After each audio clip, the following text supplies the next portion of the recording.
everybody that we do not represent the official Moroccan administration, and that we are both involved in this issue for different perspectives.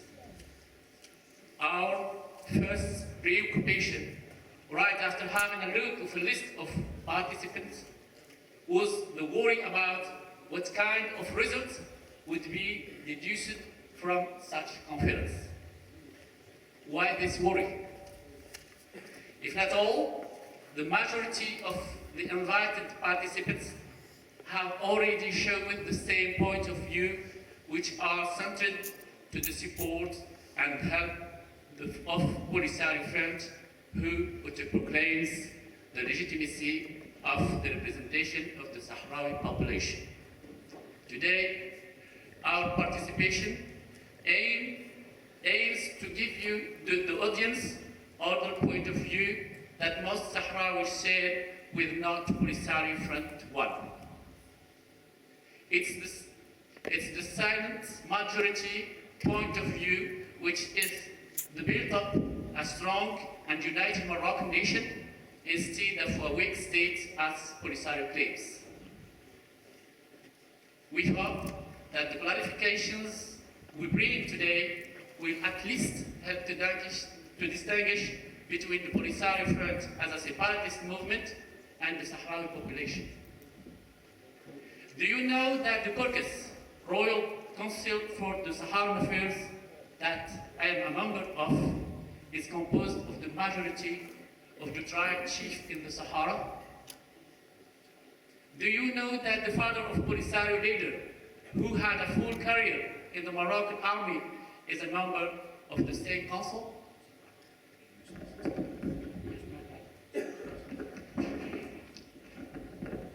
Do you know that the father of Polisario leader, who had a full career in the Moroccan army, is a member of the same council? Do you know that the president of Morocco's Senate Council is Sahrawi? The list is longer than I can present in such a short time. In order to clarify our point of view about this conflict, let me invite my friend Shebat Al-Aini, with who I share my participation, to expose some slides. Thank you very much.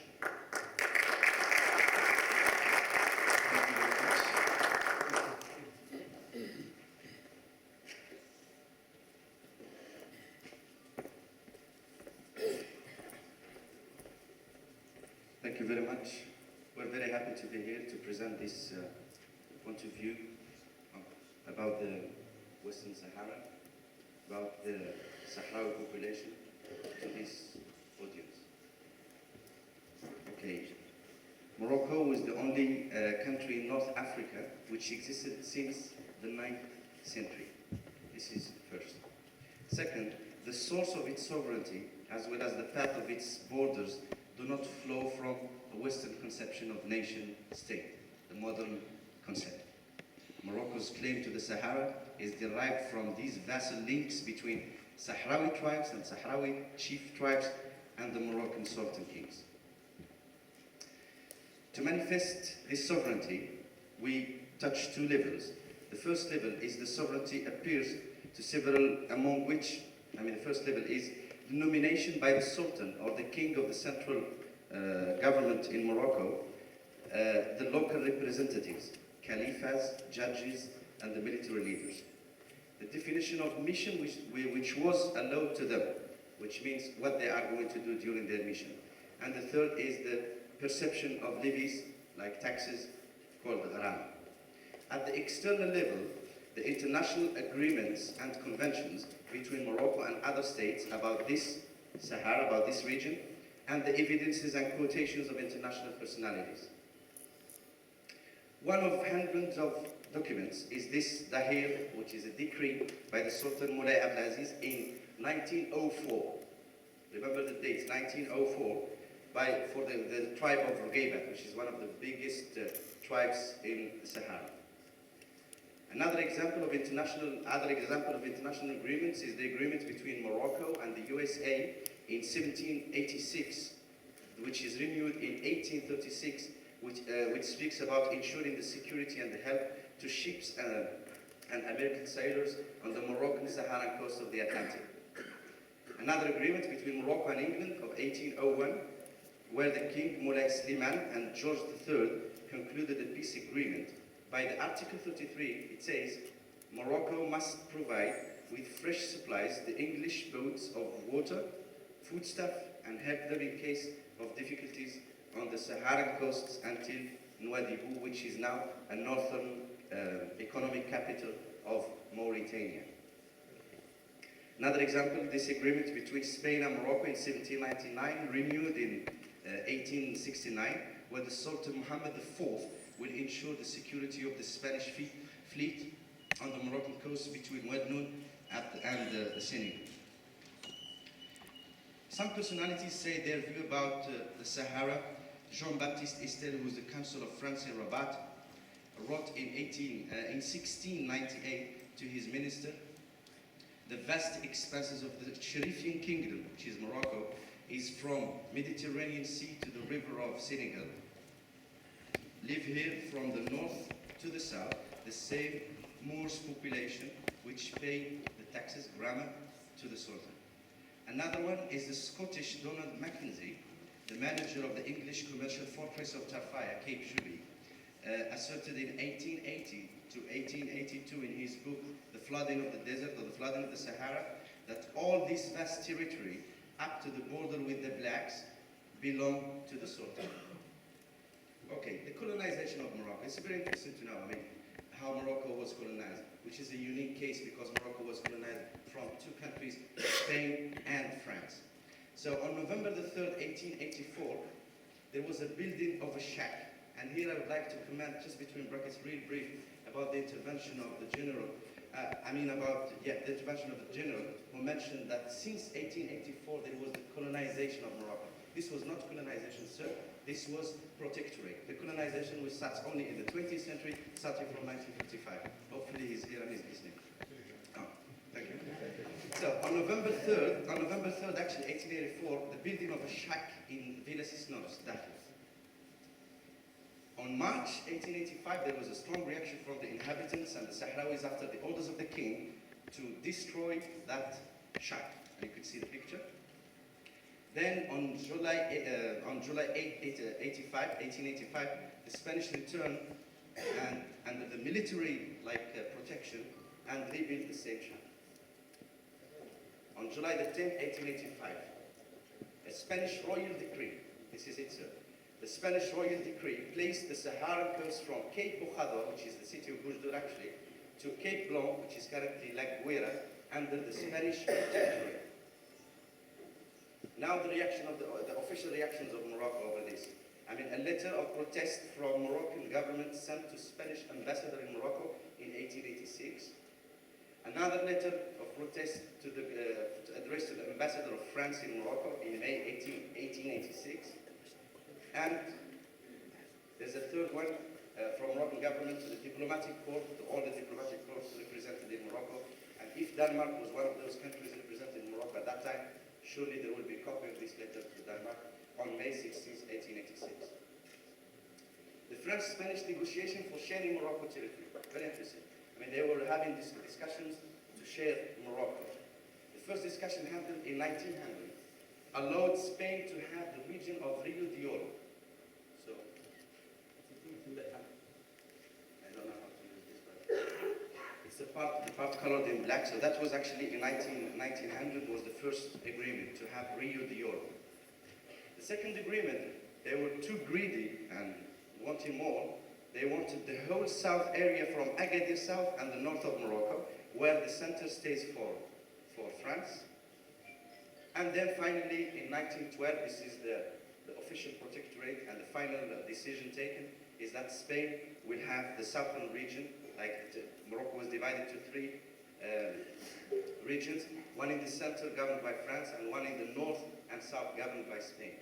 Sidi Ifni is another area, and Smara will occupy it later in 1934, and in December 1923, an international agreement considered Tangiers, which is one of the northern cities of Morocco, as an international city or international area.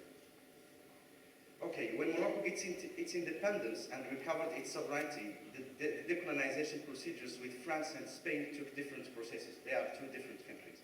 The maps below show the different steps. Okay, here it is. What we see in green is what normally Morocco get in independence in 1956, and what remains, including from the north of Tantan, remains with Spain. So when France, it's very interesting. When France gave the independence to Morocco and tried to discuss the areas that are between Algeria and Morocco, Morocco refused to speak about it until Algeria gets its own independence. That Morocco helped a lot. And they had an agreement between the King Hassan II and Farhat Abbas, an Algerian leader of liberation, but the post-colonial Algeria just denied it.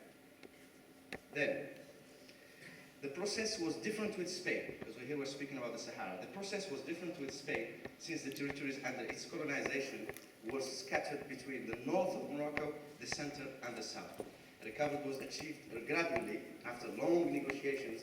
The north of Morocco in 56 that we showed in the picture. Then you see that region in purple color, which was received in 58. So General Franco did a move at that time in 58, and that's exactly what the General was speaking about when he declared on February the 10th, 1958, that the Sahara is a Spanish colony. So the King Mohammed V reacted strongly from a Sahrawi region, which is Hamid al-Islam, in February 25th, 1958, and he said Morocco will continue its efforts to recover the territories of the Sahara and Sidi Ifni still under Spanish colonization. The results comes right away, which is the recuperation of the region of Tafaya, and we can see now the map which changes in 1956-58, and then in 1958 we can see that they got a bit down to the south. 11 years later, 1969, Morocco recovered Sidi Ifni area from Spain. And you can see Sidi Ifni is the little purple area in the center of the map, up map, and then in the map of 1969, it is recovered. Then, 6 years later, 1975, Morocco recovered the former Spanish Sahara through the organization of a Pacific March and Madrid Accords and the allegiance of the president and the representative of the local Saharan people, which called at that time Jma'. Historically and legally, the Sahara territory, very much like other regions of Morocco, the North 56, Tafaya 58, Sidi Ifni 69, was decolonized completely in 1955. But what happened after 1955? I mean, the conflict of the Sahara since 1975 is no longer a question of decolonization, but a regional geopolitical conflict heavily supported by Algeria, particularly by its military and security services.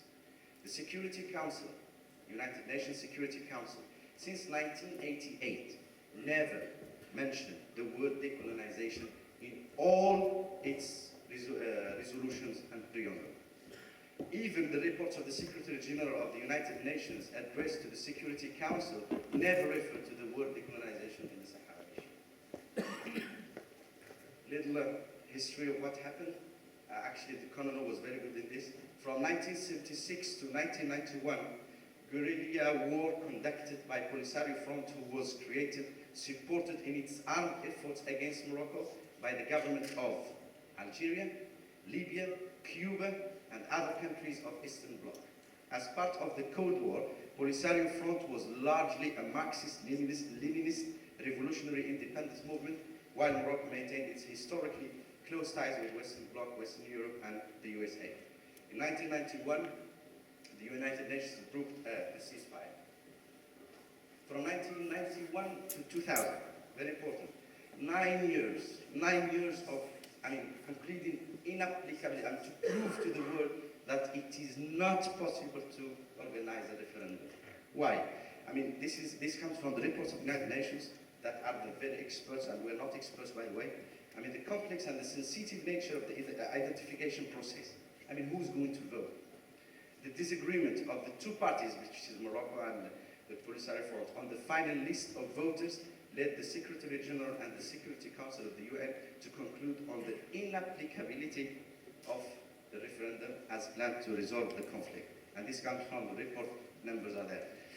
And it says, in word, the Security Council, drawing the necessary conclusions from this report, recommended to the Secretary General in its resolution 1292 of February 29, 2000, to consult the parties and taking into account existing and potential obstacles to explore ways and means to achieve an early, durable and agreed resolution of this dispute.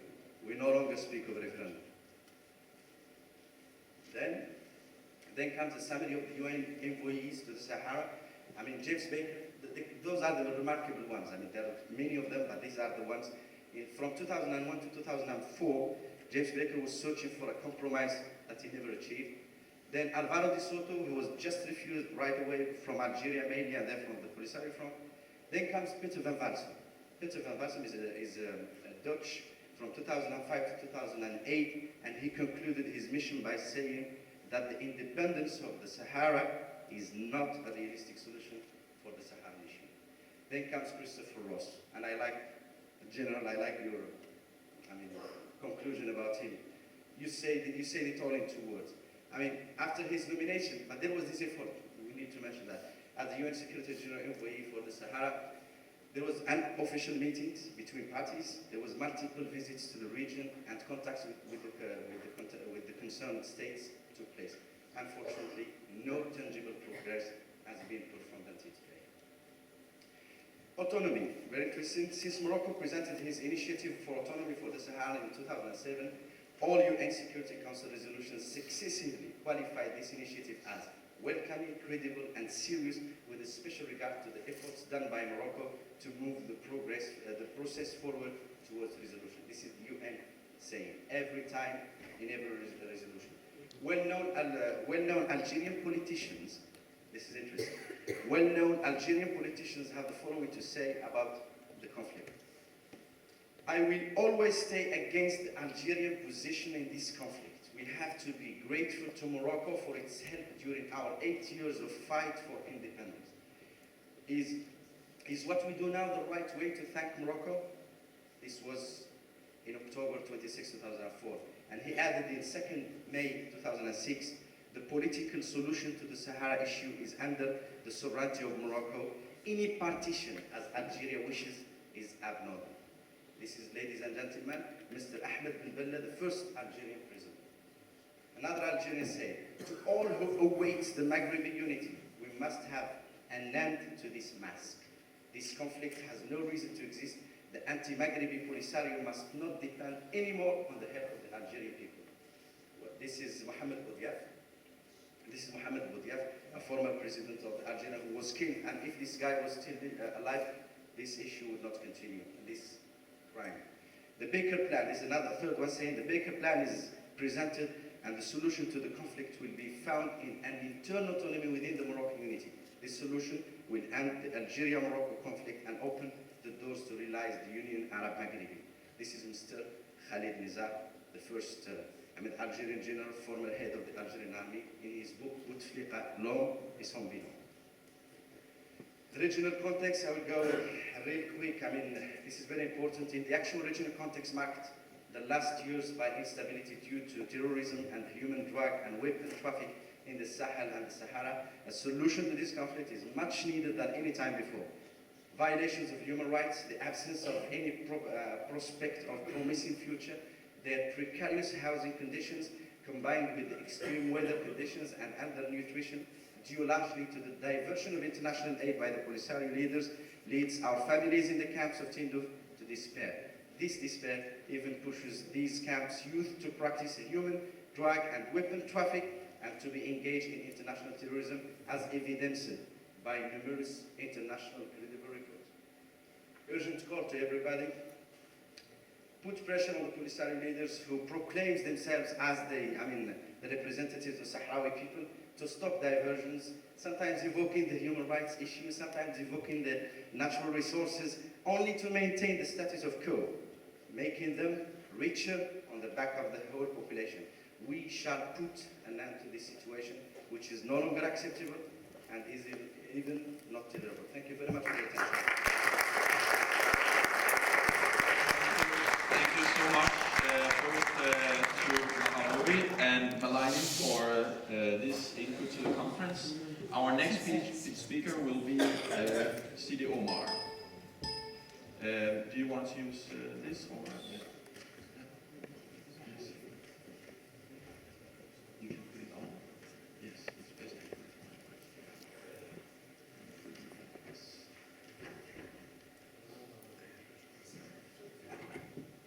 Can you hear me? Good morning, ladies and gentlemen. And first, I would like to express our warm thanks to the Danish United Nations Association for the kind invitation, for hosting this important conference, and for inviting such a great number of distinguished personalities. I'm personally very glad to be back to Copenhagen and to Denmark, a country that I had the great pleasure and honor to serve as representative of the والبوليزاريو for some years.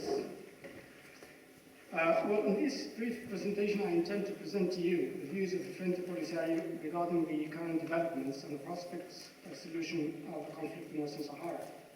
To be honest, we were expecting to hear the official position of Morocco, but the fellows here have made it clear from the beginning that they were not speaking on behalf of the Moroccan government, and we're supposed to take their words for that. So before I make this presentation, I would like to highlight some fundamental facts that underlie the legal and political nature of the question of Western Sahara, and therefore the context in which a peaceful, just and lasting solution could be found to this long-running conflict. First, for the United Nations, Western Sahara is the last non-self-governing territory on its agenda. It has been on the United Nations list for the Special Committee of 24 on decolonization since 1963, when the territory was still under Spanish colonial rule. The General Assembly has consistently recognized the inalienable right of the Sahrawi people to self-determination and independence, and called for the exercise of this right in accordance with General Assembly Resolution 1542. Second, the origins of the conflict in Western Sahara go back to 1975, when neighboring Morocco and Mauritania invaded and occupied by force the territory following the departure of the colonial power. The root causes of the conflict, however, lie in the expansionist ideology of the so-called Greater Morocco and the territorial claims that Morocco subsequently claimed all its neighbors. Advanced in the late 50s by the leader of the ultra-nationalist Istiqlal Party, shortly after Morocco's independence in 1956, this ideology was immediately embraced by the Moroccan ruling monarchy as a central element of its policy domestically and regionally. It asserted that the then Spanish Sahara, all of Mauritania, a large part of western Nigeria, and even Saint Louis de Senegal and sliced northern Mali, including Timbuktu, all belonged historically to Morocco. And in this context, let's remember that it took Morocco 9 years to recognize Mauritania as an independent state, and it tried in 1963 to occupy by force the western part of Algeria. In fact, Morocco's drastic move was basically driven by a domestic legitimacy crisis, bearing in mind that the rule of King Hassan II of Morocco was challenged by two coups d'etat in July 1971 and August 1972. Although the king survived both attempts, the mounting discontent in the country, particularly within the Moroccan military, made the situation even more difficult for the monarch. Apart from Morocco's increased interest in the abundant resources of Western Sahara and the geopolitical game at the time, the monarchy's dire need for an outlet for this legitimacy crisis and brewing domestic problems was the real reason behind Morocco's move to invade and occupy Western Sahara. And as expected, the Moroccan occupation forced the Sahrawi people under the leadership of their sole and legitimate representative, the والبوليزاريو, to continue their struggle against these new colonizers that they had already started with the Spanish colonial rule in 1973. Third, consistent with its policy of not recognizing as legal any territorial acquisition resulting from the use of force, the United Nations has never recognized the legality of Morocco's occupation of Western Sahara. Moreover, the advisory opinion of the International Court of Justice, 75, and the legal opinion of the UN Under-Secretary for Legal Affairs, 22nd January 2002, affirmed clearly that Morocco does not exercise any sovereignty or administration of the Western Sahara. It is simply an occupying power of the territory aligned with General Assembly Resolution 3437 of 21st November 79 and 3519, 11th November 1980. These explain the irrefutable fact that today there is no single country, continent, or international organization that recognizes Morocco's sovereignty or occupation for Sahara. The Secretary General stated in paragraph 37 of his report of 19 April 2006, and I quote, "No member state of the United Nations recognizes Morocco's sovereignty for Sahara." End quotation. Fourth, in the meantime, the Sahara Republic, which was proclaimed by the Sahara people on 27 February 1976, has been recognized by over 50 countries, and is a founding member of the African Union, a continental organization that gathered 55 African states. It exercises the full sovereignty of the liberated territory for Sahara. In sum, with an experience of over 3 decades of nation building, the Sahrawi Republic has become an irreversible political reality and in the embodiment of the strongest expression of the Sahrawi nationalism to which all Sahrawis in the occupied territories, the refugee camps and the diaspora remain strongly attached. These, ladies and gentlemen, are the fundamental facts that constitute the historical, legal and political framework for understanding the true nature of the conflict in Western Sahara and for reaching credible, peaceful, just and lasting solution to this long-running conflict. So in this context, I will briefly present the assessment of the Polisario, the views of the Polisario as to the ongoing this process to resolve the conflict, the current developments, and the way forward to bring about a peaceful and lasting solution to the conflict in Western Sahara. I will not go into details about the peaceful efforts, but suffice to say that after 16 years of armed struggle, both Morocco and the French Polisario accepted the settlement plan in August 1988, which was subsequently approved by the Security Council in 1991. As may be recalled, the plan provided a ceasefire to be followed by a referendum and self-determination in which, and I quote, "The Sahrawi people will choose between independence and integration to Morocco." End of quotation. To this end, the Security Council established the United Nations mission for the referendum in Western Sahara, and also was presided over to different components by the gentleman who's here, which was deployed in territory to supervise the ceasefire which came into effect on 6 September 1991. However, the implementation of the central plan was confronted from the first day with the Moroccan transitions that eventually brought the entire referendum process to a standstill. This situation lasted 7 years after the intervention of US former Secretary of State James Baker, who managed to hold a series of direct talks between the two parties, which culminated in the signing of the Houston Agreements in September 1970. Thanks to Baker's intervention, MINURS was able in January 2000 to publish a preliminary list of eligible voters for the referendum. Of the approximately 200,000 applications to participate in the referendum, most of them presented by Morocco, MINURS eventually concluded that only 386 applicants were eligible to take part in the referendum. So with the vote rolls established, logically the next step would have been to hold the referendum. It was exactly at that point in time that Morocco decided to disengage completely from the settlement plan and to go back on its earlier commitments to the self-determination referendum that it had already accepted, alleging that, and we heard that just now, that it was inapplicable. This sudden change of heart by Morocco is an irrefutable fact that was confirmed by the former Secretary General himself.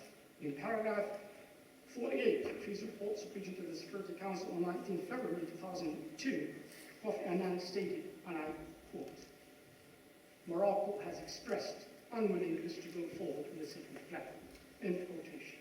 However, the real reason behind Morocco's vote-face is that it realized very well that any free and democratic referendum with the voters established by the United Nations would clearly lead to the independence of Sahara. In order to break the impasse created by Morocco in 2003, James Baker put forward the peace plan for self-determination of the people of Western Sahara.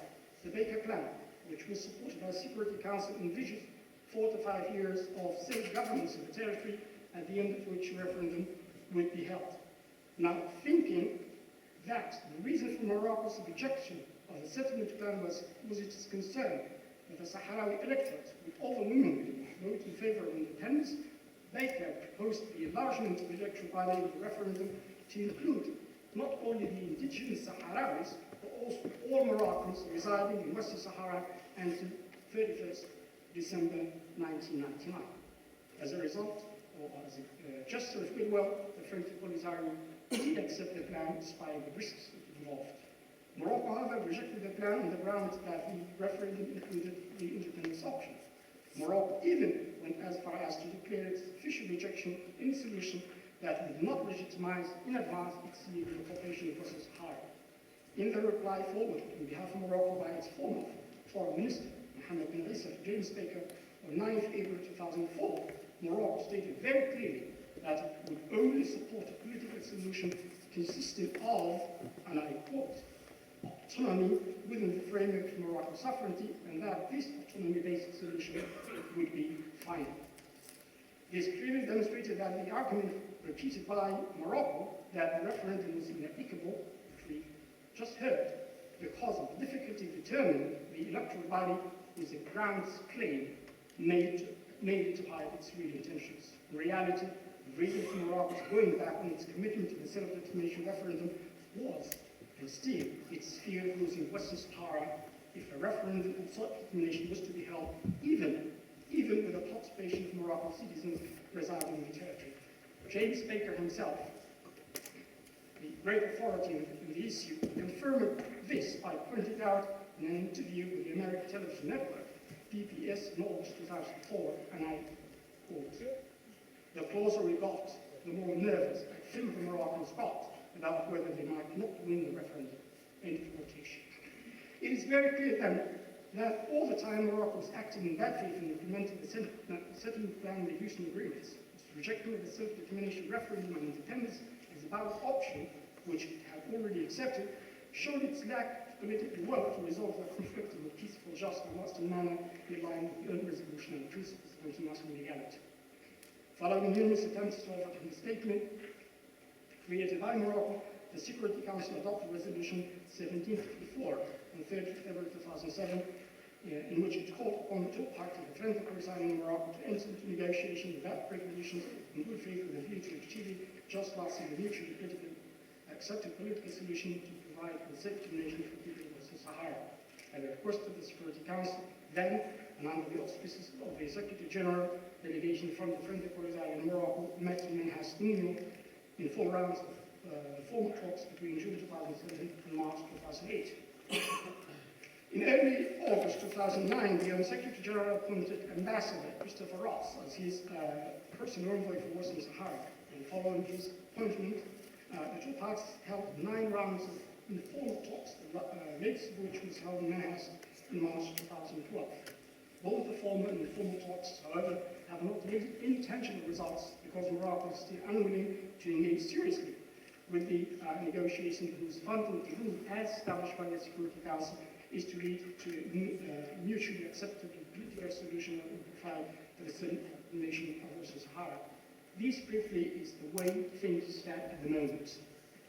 With the negotiating process relatively at a standstill, Moroccan security forces, however, continue to engage in systematic and widespread violation of human rights of Sahrawis living in the occupied part of Western Sahara because of the peaceful resistance and the public defense of the rights of Sahrawi people to self-determination. The human rights violations are characterized by the disappearance of Sahrawi human rights activists, torture of prisoners of conscience, arbitrary detention, brutality, police brutality, intimidation, and extrajudicial executions. The entire occupied Western Sahara continues to be under a military siege and a total media blackout, while Moroccan authorities deny access to NGOs, international media, and observers. These continuing human rights violations have been well documented by many international human rights organizations, such as the UN High Commissioner for Human Rights, Amnesty International, Human Rights Watch, and Robert F. Kennedy Center for Social Justice and Human Rights, among others. The French Polisario has repeatedly urged the Security Council to act upon the recommendation of numerous international organizations and establish human rights components within the mandate of MINUSA with a view to monitoring and reporting on human rights in the situation of the Sahrawi people as long as the conflict remains unresolved. In April 2013, the US administration presented a proposal calling for MINUSA to carry out monitoring and reporting on human rights in the Sahara. However, due to the objection of France, a well-known and fervent supporter of the Moroccan position, the Security Council is not able to adopt any concrete measures to ensure that it's better informed of the human rights situation on the ground in the Sahara. The Moroccan authorities, furthermore, continue to illegally, massively exploit the natural resources of Western Sahara, including fisheries, forest trade, and minerals, in complicity with foreign entities.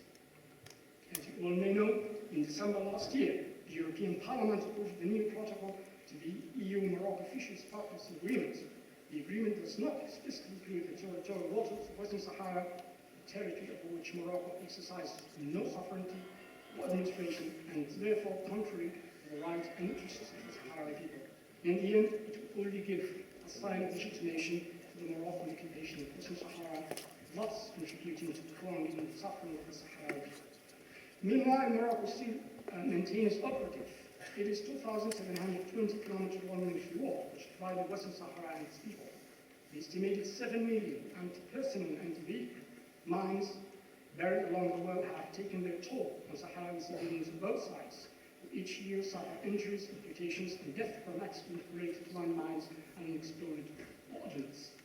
In addition to its long-term economic, social, environmental, political, and legal effects, the Moroccan law also represents persistent crime against the human rights of the Sahrawi people and a major obstacle to the realization of their rights of self-determination. All these continuous series of Moroccan transgressions and persistent attempts to undermine the credibility and the very basis of the Minister's mandate are in no way conducive to the establishment of the propitious climate necessary for the resumption of the UN negotiations aiming at achieving a peaceful, just, and lasting solution to the conflict. The international community in general and the Security Council in particular have unfortunately done nothing to stop Morocco's misbehavior or to press for a solution based on the agreed agreements and relevant principles of international legality. It seems that the stability of the Moroccan monarchy is still a paramount priority for the key powers, which should be preserved at any cost, even at the cost of the proclaimed principles of international legality. Besides, the conflict in Western Sahara is still viewed as a low-intensity conflict, which does not pose any major threat to the vital interests of the key powers, which make them prefer the status quo to any other scenarios. Now, to conclude, the view of the Frente Polisario regarding the prospective solution and the way forward are as follows. First, the Frente Polisario strongly believes that the only viable and legal solution to the conflict in Western Sahara lies in the exercise by the Sahrawi people of their inalienable right to self-determination and independence through a free and fair democratic referendum for self-determination under the supervision of the United Nations.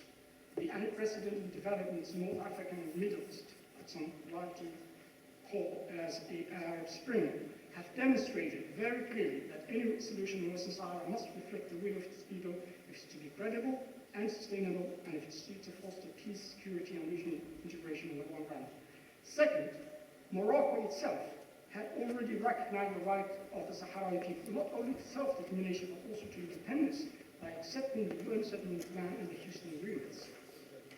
We sincerely hope that the Moroccan political leaders will have the necessary political courage and foresightedness to realize that the only democratic and peaceful solution based on the free will of the Sahrawi people is the only viable way to put a just and lasting end to this conflict, which has caused enormous suffering, human suffering on both sides. Third, the Frente Polisario believes that the ongoing UN-led negotiation process should focus not only on the search for a mutually acceptable solution, but also on reflecting seriously on the post-conflict relations between the two parties at all levels. This two-way thinking is essential to achieve not only a win-win solution, but also to lay the foundation for mutually beneficial and long-term future relations. In conclusion, the Frente Polisario considers that resolving the Western Sahara conflict on the basis of the free and democratic exercise by the Sahrawi people of the right to self-determination is an indispensable condition for re-establishing regional peace and stability in the Maghreb. It will also lead to eliminating, once and for all, one of the most deep-seated fears in the living memory of the peoples of the region, namely expansionism and territorial acquisition by force, and thus laying the foundation for building trust and a strongly founded peace and regional harmony. Thank you very much for your attention.